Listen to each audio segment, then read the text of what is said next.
Haleluya. Salam berkat, salam bahagia buat kita semua. Anugerah Tuhan besar. Dan kita nikmati hingga hari ini pada Maret.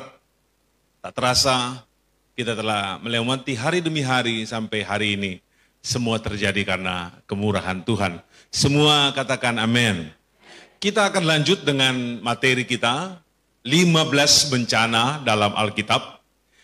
Kali ini kita memasuki nomor 6. Bencana badai dan puting beliung. Dunia yang kita tinggali diwarnai dengan banyak peristiwa yang menakutkan. Peristiwa genting yang mengancam kehidupan manusia. Alkitab telah mencatat bahwa ada 15 bencana Alkitab, bencana dalam Alkitab yang siap merenggut nyawa manusia, menghancurkan segala sesuatu. Nomor 6, bencana badai dan puting beliung. Kita baca Alkitab langsung dalam Mazmur 83 ayat yang ke-15. Mari kita pahami ayat demi ayat, renungkan itu, nikmati kebenarannya, dan waspada bahwa apa yang Alkitab katakan semuanya benar, karena apa yang Alkitab sebutkan itu semua adalah firman Tuhan. Mazmur 83 ayat 15. Seperti api yang membakar hutan, dan seperti nyala api yang menghanguskan gunung-gunung. Kejahatan mereka, kejarlah mereka dengan badaimu, dan kejutkanlah mereka dengan puting beliungmu. Perhatikan baik-baik, sangat tegas, jelas, Alkitab laporkan bahwa Tuhan punya badai dan Tuhan punya puting beliung. Memang Tuhanlah yang lahirkan angin. Tuhan juga yang arahkan angin. Tuhan juga yang membuat angin menjadi badai yang besar dan kuat. Dan Tuhan pula yang sanggup mengirimnya ke lokasi di mana dia hendak menghancurkan kawasan tersebut. Ujung dari peristiwa itu adalah Tuhan ingin menyadarkan manusia, dan supaya manusia itu mengerti bahwa manusia itu tidak berdaya, tapi ada yang dikjaya, ada yang luar biasa besar kekuatannya, yaitu Tuhan yang Maha Kasih. Kasih tepuk tangan yang dahsyat kepada Tuhan. Haleluya. Saudara-saudara sekalian, kita tengok di sini ada topan yang pernah terjadi yang tercatat dalam sejarah, dan saudara bisa searching itu melalui Google. Ada satu badai yang namanya Topan Tip. Topan Tip ini berhembus dari tanggal 4 sampai 19 Oktober 1979, di mana badai tersebut menewaskan 13 orang, dan ini merupakan badai yang terjadi di pulau terpencil, yaitu di Guam, kawasan Pasifik. Terjadi di daerah sedikit berpenghuni. Andai kata itu terjadi di kawasan kota besar, itu akan menimbulkan jumlah kematian yang begitu banyak dan menimbulkan kerusakan yang begitu besar. Hanya ini karena terjadi, walaupun badai itu cukup besar dalam kecepatan 190 mph, tapi karena kawasannya kecil maka itu tidak menimbulkan jumlah kematian yang besar. Kemudian Topan Joan. Topan Joan ini terjadi pada tanggal 25 sampai 31 Agustus 1958. Nah, itu menyebabkan kematian yang cukup banyak. Tetapi itu tidak sebanding dengan badai Patricia. Itu terjadi pada 20 sampai 24 Oktober. Dan kecepatannya sampai 325, 200 mph. Itu menimbulkan kerusakan yang besar. Kemudian Topan Violet, kemudian Topan Nancy. Korban yang ditimbulkan oleh badai ini begitu besar. Nah, apabila itu melanda daerah kita, misalnya Parigi Motong ataupun Sulawesi Tengah, atau badai besar melanda Indonesia. Kemarin badai melanda Sulawesi Utara, kota Manado disertai hujan yang lebat, menimbulkan kerugian material yang banyak. 3 orang meninggal dunia, sedikit. Tetapi kalau Tuhan marah besar, dia kirim badai besar dan menimbulkan kerusakan besar dan kematian yang banyak. Mungkin di sana manusia bisa sadar bahwa manusia itu kecil, Tuhan itu besar. Dari hari-hari ini, mari kita memberikan rasa takluk dan rasa hormat kita kepada Tuhan, pencipta serwa sekalian alam, juga yang menciptakan kita manusia. Apabila kita tunduk padanya, dia senang, dia rasa dihormati, maka dia akan bela dan dia akan tolong, dia akan jaga, dia juga pelihara kita. Mari kita tergantung sepenuhnya hanya kepada Tuhan. Berikan tepuk tangan mempermuliakan Tuhan di atas kepala kita. Hormati dia, muliakan namanya. Haleluya. Saudara-saudara sekalian, Nahum pasal 1 ayat 3. Tuhan itu panjang sabar dan besar kuasanya. Katakan amin. Tetapi ia tidak sekali-kali membebaskan dari hukuman orang yang bersalah. Ia berjalan dalam puting beliung dan badai, dan awan adalah debu kakinya. Mazmur 50 ayat 3. Allah kita datang dan tidak berdiam diri di hadapannya. Api menjilat, sekelilingnya bertiup badai yang dahsyat. Ini kalau Tuhan bergerak mengantisipasi dosa dan kejahatan manusia. Dia berjalan dalam badai, dan Alkitab berkata sekelilingnya bertiup badai yang dahsyat. Apabila kita mendengar badai melanda Jepang, Filipina, Birma, Vietnam, atau kita melihat dia melanda kawasan Kepulauan Karibia dan kemudian menghantam Amerika bagian selatan, di dalam badai itu ada Tuhan. Haleluya. Dia ada pusaran-pusaran besar. Apabila kita mendengar ada tornado ganas melanda kawasan tengah Amerika Serikat, itu di dalam badai ada Tuhan. Haleluya. Haleluya. Maka seharusnya kita ngerti dan sadar bahwa kita tergantung sepenuhnya kepada Tuhan. Badai tempo dulu yang terjadi pada tahun 1980, badai tersebut yang terjadi di Barbados, Santo Lucia pada 1780 menewaskan 22.000 orang dalam sekejap. Itu menimbulkan kengerian, kepanikan, bahkan derai air mata karena meninggalnya sejumlah besar orang, 22.000 orang.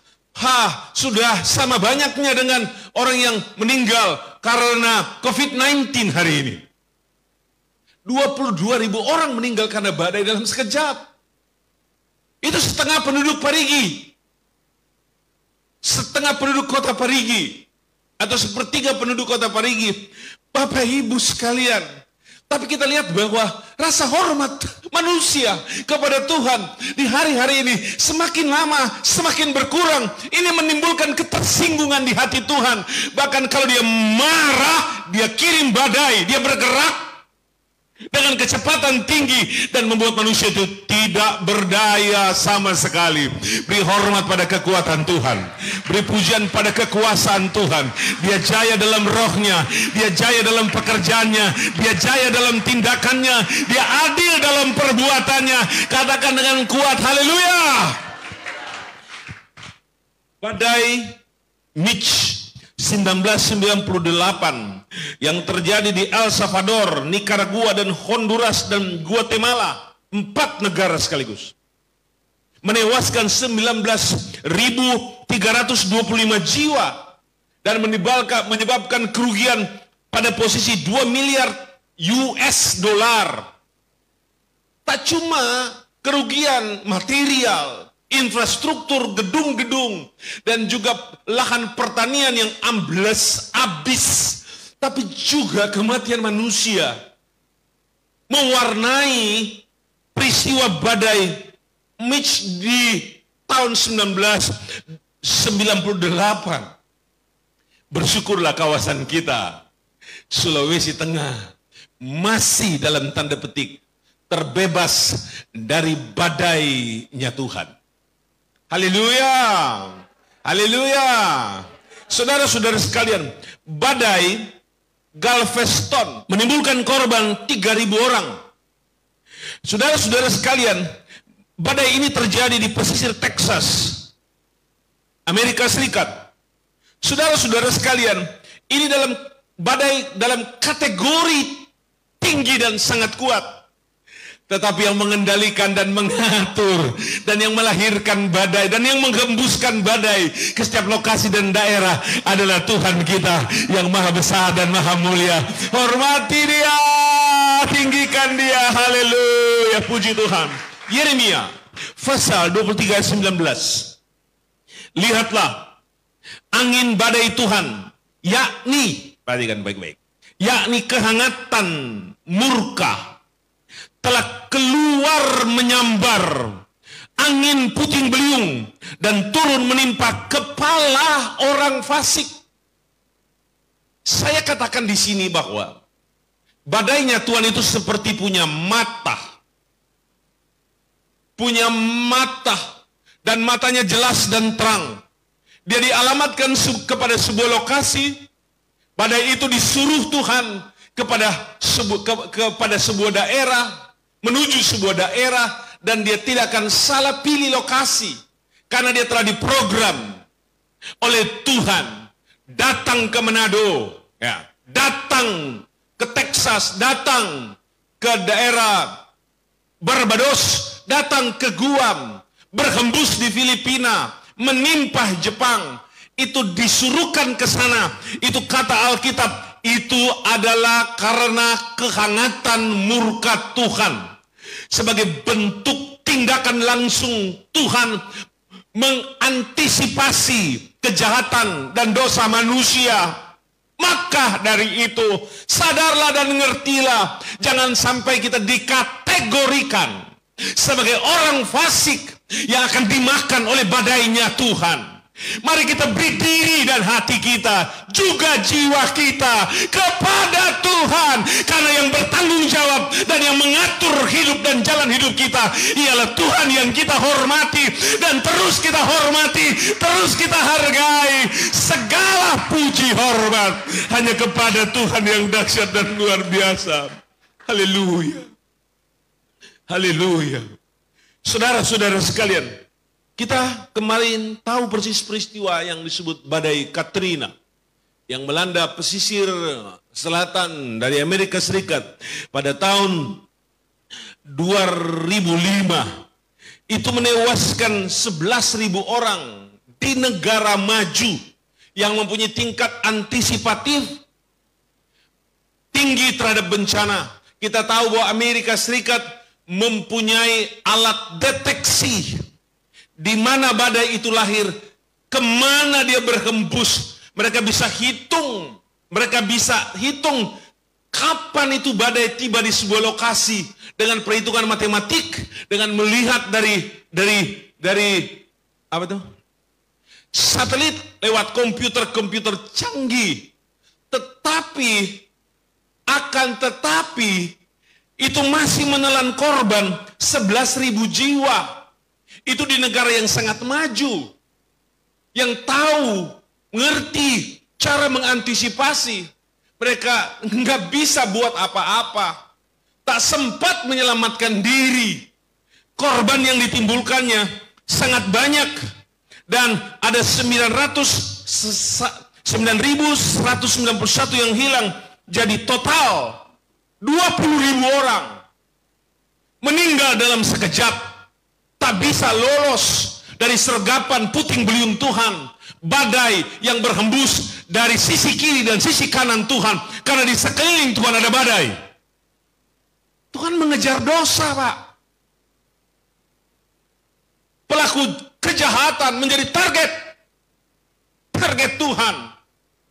Cara terbaik untuk terhindar dari bencana ini adalah mengaku dosa, minta ampun dosa, mendapat pengampunan dosa, disucikan oleh Tuhan, dibenarkan oleh Tuhan, dilayakkan oleh Tuhan, kita dibebaskan oleh Tuhan. Ucapkan amin. Mari rasa hormat kita kepada Tuhan semakin dipertinggi. Mari pemujaan dan penghormatan kita kepada Tuhan lebih diperbanyak. Mari kemuliaan tertinggi, pemujaan terbesar, semakin kita bawa kepada Tuhan dengan hati yang sungguh. Lambaikan tanganmu, katakan haleluya.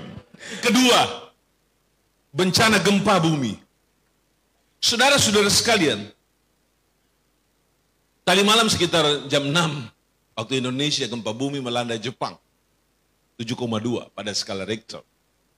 Tapi orang Jepang dengan gempa bumi di posisi 7, mereka nggak panik. Itu saya menimbang ini adalah hal yang rohani. Segala sesuatu dalam bentuk ancaman, kita orang percaya yang ditonjolkan adalah darah Yesus. Sedangkan bunyi rem dari otot tetangga saja bunyi, Tuhan. Cuma bunyi rem. Sampai dengan cicak bunyi, keluar juga itu barang. Saudara-saudara sekalian, Lukas 21 ayat yang ke-10. Ia berkata kepada mereka, bangsa akan bangkit melawan bangsa, dan kerajaan melawan kerajaan. Ayat 11, baca bersama-sama, 2, 3. Dan akan terjadi gempa bumi yang dahsyat, dan di berbagai tempat akan ada penyakit sampar dan kelaparan, dan akan terjadi hal-hal yang mengejutkan dan tanda-tanda yang dahsyat dari langit. Akan terjadi apa? Gempa bumi yang dahsyat. Kata dahsyat ini berarti di luar dari biasa, atau gempa bumi yang luar biasa. Kemarin 7,4 terjadi di Teluk Palu, mengakibatkan tsunami setinggi 4 meter. Cuma 7,4. Ini apakah sudah masuk kategori dahsyat? Kategori dahsyat 8, sampai 9,1. Gempa bumi terbesar sepanjang abad, sepanjang sejarah, pada posisi 9,1. 8,9 sampai 9 yang terjadi di Aceh, yang terjadi di Chili 9,1. Kita bisa bayangkan kata dahsyat menurut Alkitab ini bukan cuma 9, nah kalau dia mencapai titik 10, saya percaya bahwa tidak ada bangunan yang paling kokoh yang masih berdiri. Tidak ada lembah, gunung yang kokoh yang tidak ikut longsor. Tidak ada sesar atau patahan-patahan bumi yang tidak akan patah dan runtuh. Karena di Indonesia ada menyimpan sekitar hampir 200 sesar patahan bumi. Dan di Indonesia ada 500 gunung berapi dan ada 200 gunung berapi aktif di Indonesia. Yang tentu saja apabila digoncang dengan gempa bumi di kondisi dahsyat, gunung-gunung itu akan pecah, meletus, dan memuntahkan lahar. Saya tidak sedang mengancam saudara, tapi saya sedang bikin takut. Ya. Moga kita mengerti. Kita sadar. Para pendengar YouTube dan juga GPD Rumahku ngerti bahwa ini gak main-main. Tidak main-main. Haleluya. Saudara-saudara sekalian, fakta berbicara. Gempa yang terjadi di Shenxi, Cina, 23 Januari 1558. Tahukah saudara bahwa hal tersebut menyebabkan kematian orang ini di Cina ini? 830.000 orang meninggal karena gempa itu, Pak.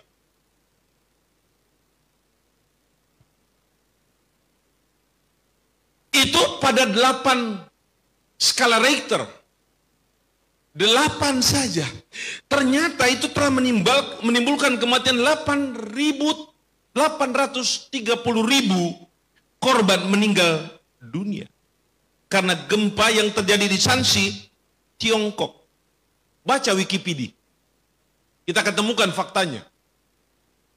Saya kembali mengungkapkan fakta-fakta supaya kita tiba pada titik pengertian bahwa kita sangat tidak berdaya, tidak kuat, kita lemah tanpa kekuatan. Tuhan yang ngatur semuanya. Parigi Motong, Parigi, Sulawesi Tengah kecil. Kalau 830 jiwa itu adalah sepertiga penduduk Sulawesi Tengah. Paling tidak seperti itu. Kemudian, gempa bumi yang terjadi pada 27 Juli 1979 terjadi di Tangshan, Cina. Masih Chinese juga.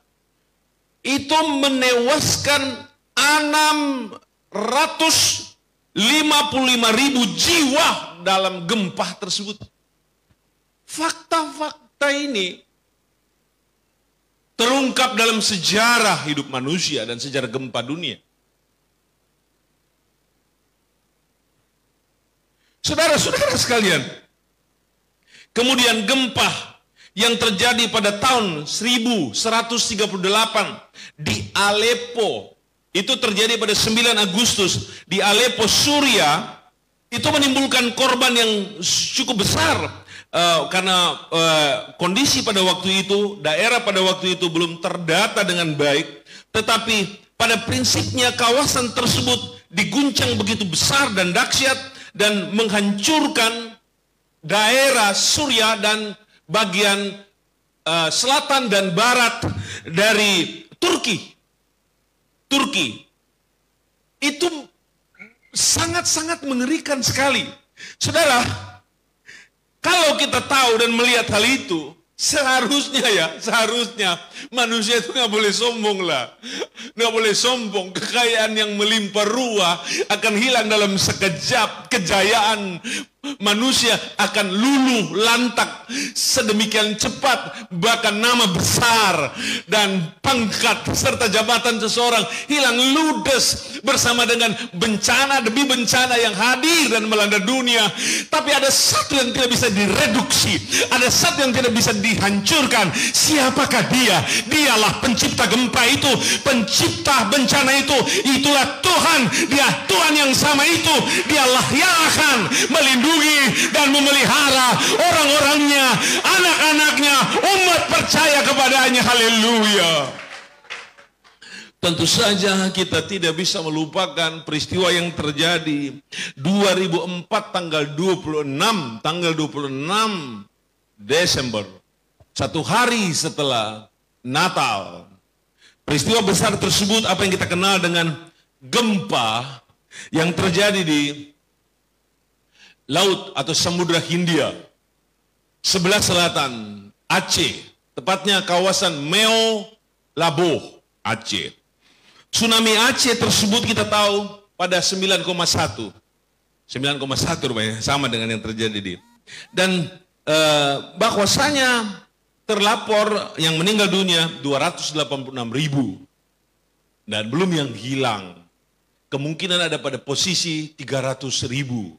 Dan gempa dan tsunami ini melanda Bangladesh, sebagian India, juga menghantam pesisir barat Malaysia, dan juga kita tahu bersama itu menghantam kawasan Thailand, dan lebih lagi dia bisa mencapai Somalia,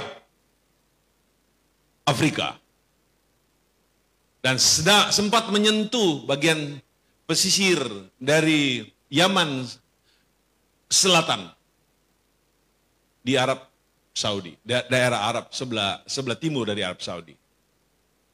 Ini hanya satu guncangan kecil, sebuah patah di kawasan Melabo, itu Melabo Selatan, tidak jauh dari situ. Kita tidak tahu apa yang ada di Teluk Tomini yang lagi diam-diam di sana. Jangankan Pulau Makakata, Parigi juga bisa dia lindas. Peristiwa yang terjadi di Haiti 12 Januari 2010 masih hangat di otak kita. Negara miskin, susah, pusat penyembahan vudu, penyembahan berhala terbesar di kawasan Kepulauan Karibia, dihantam dengan gempa bumi yang sangat dahsyat, dan betul-betul kita tengok, kita tahu bahwa itu menimbulkan kematian dan kerusakan, padahal cuma 7, skala Richter. Kemudian terjadi di Iran 22 Desember 856. Terus ada banyak sekali peristiwa terjadi di Ardadil, Iran 23 Maret 893. Dan di zaman itu hampir lebih 1000 tahun yang lalu, yang meninggal tuh 150.000, di mana komunitas manusia masih sedikit, tapi yang ditimbulkannya sangat luar biasa. Belum yang terjadi di Turkmenistan, itulah gempa-gempa besar yang melanda seluruh dunia. Bapak Ibu sekalian, mari kita hadir pada pemberitaan Tuhan. Ngerti apa yang Tuhan sampaikan. Faham apa yang Tuhan firmankan. Bahwa satu kali kelak ini pasti akan terjadi. Alkitab tulis dalam Wahyu 16 ayat 18. Maka memancarlah kilat dan menderulah bunyi guru. Dan terjadilah gempa bumi yang dahsyat, seperti belum pernah terjadi sejak manusia ada di atas bumi. Begitu hebatnya gempa bumi itu. Ucapkan sama-sama. Begitu hebatnya gempa bumi itu. Sama-sama lebih lantang. 2, 3. Gitu. Ayat yang ke-19. Lalu terbelahlah kota besar itu menjadi 3 bagian, dan runtuhlah kota bangsa-bangsa yang tidak mengenal Allah. Perhatikan baik-baik, ini apa yang terjadi? Kota besar itu terbelah. Kota apa itu? Saya nggak tahu. Tapi kemudian disusul dengan kalimat berikutnya adalah runtuhlah kota bangsa-bangsa. Kota apa itu? Salah satu kota terbesar di dunia adalah Shanghai,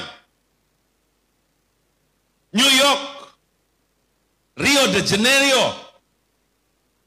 Kota besar lainnya adalah apa? Jakarta, Beijing, Tokyo, San Francisco, London, apalagi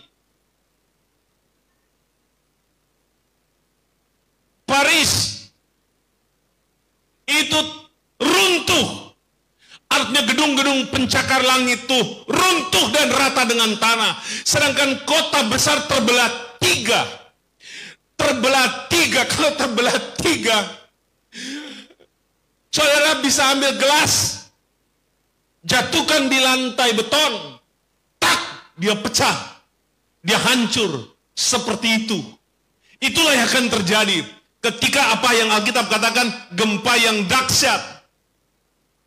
Bagaimana dengan kota Parigi? Tabla berapa? Yang Tuhan inginkan pada kita adalah kesadaran. Kesadaran. Haleluya.